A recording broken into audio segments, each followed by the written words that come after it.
Welcome to Life Beyond Death. This near-death experience comes from Charles G. from the NDE website. It was December 31st, 1983 on New Year's Eve. I was with two of my best friends celebrating at one of their homes to ring in the new year. We were down in the basement, complete with full bar and pool table.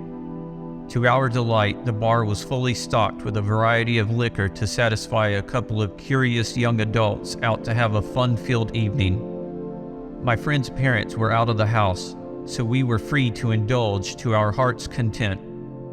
This was my first experimentation with alcohol, and in no time at all, I was completely wasted, as they say. As it was time to call it a night, one friend had left a bit earlier on foot and sober, as far as I was concerned. My remaining friend declared that I was much too drunk to leave on my own, and declared that he was the more sober of the two of us. So, it was decided that he would drive me home. I was in no shape to argue whether he was or wasn't fit to drive. Off we went. As we headed down the street, our vehicle had struck a parked car and I was thrown slightly forward, not wearing a seatbelt. I simply uttered, "Hey, watch where you're driving." I didn't live that far from my friend's house, so I figured he would get me home, both safe and sound, in no time. The car proceeded to hit any car that was parked in close proximity. We were approaching a stop sign, but he never found the brakes.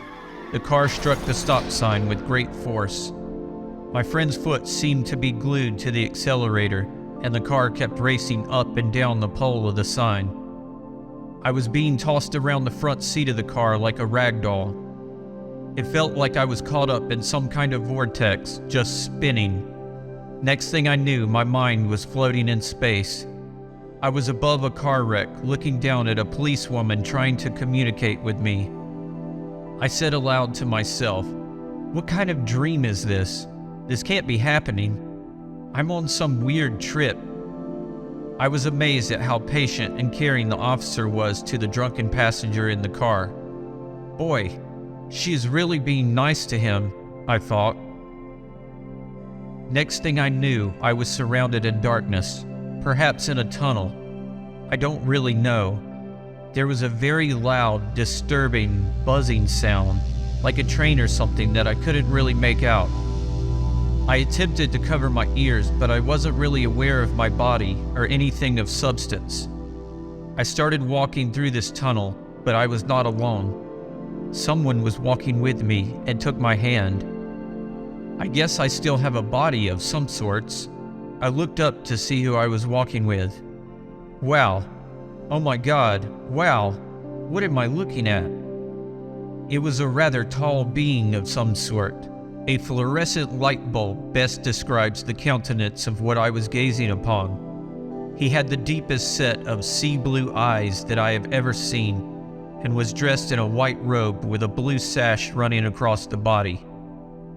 This magnificent being appeared to be male, with a long braided ponytail, tied with a blue ribbon bow at its end.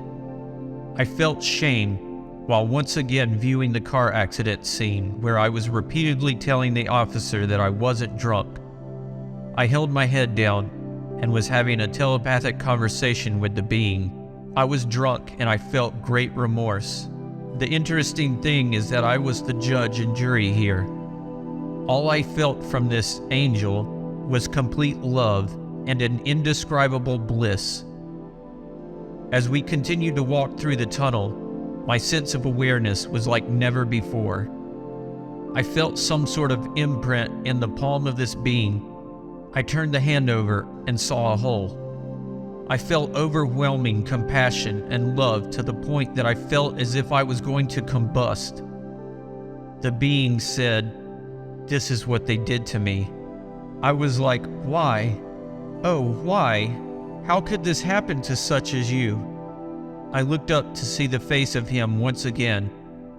Much to my surprise, I was no longer looking at the beautiful celestial being that was walking with me hand in hand. His face now was more olive in complexion, with a very dark tan. His eyes were a deep, dark brown, but there was a mesmerizing sparkle in his eyes that blazed of fire. He said to me that there were evil people in the world. I stood behind him, and his robe dropped midway to his back where I saw more scars.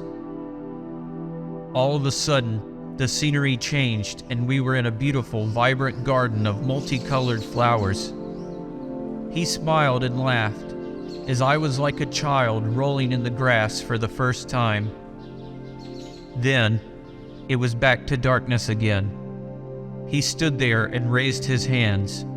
Bright, blinding light was filling the tunnel. I looked towards the light and saw another being on a chariot riding up in the clouds.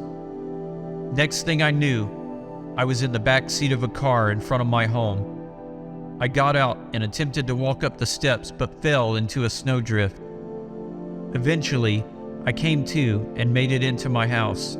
My bedroom was upstairs. I fell going up the stairs but felt no pain. I fell on top of my bed and was out like a light. The next day, my friend walked over to see me. He said that his car wasn't drivable. He said that he had been in the hospital with a concussion. I told him that I know. I saw the ambulance take you there.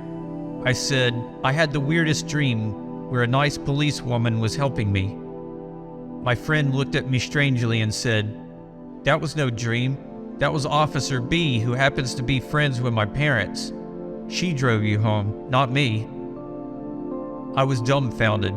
I asked my friend if anything strange had happened to him, and he said no. Why? I told him that I saw everything that happened. I was a witness to the accident. I didn't feel a thing, but I saw it from a few feet above the ground in great detail.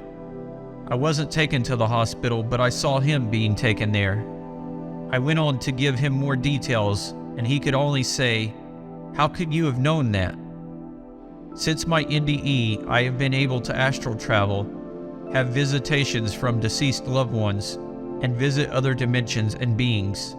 I found myself homesick for the other side and became suicidal. I had another out-of-body experience and was told that I had more to accomplish and that I had more to live for and not to give up and live life to the very end. I've had large changes in my life. I am much kinder to myself and towards others. I thought I would be judged for my drunken behavior or sin.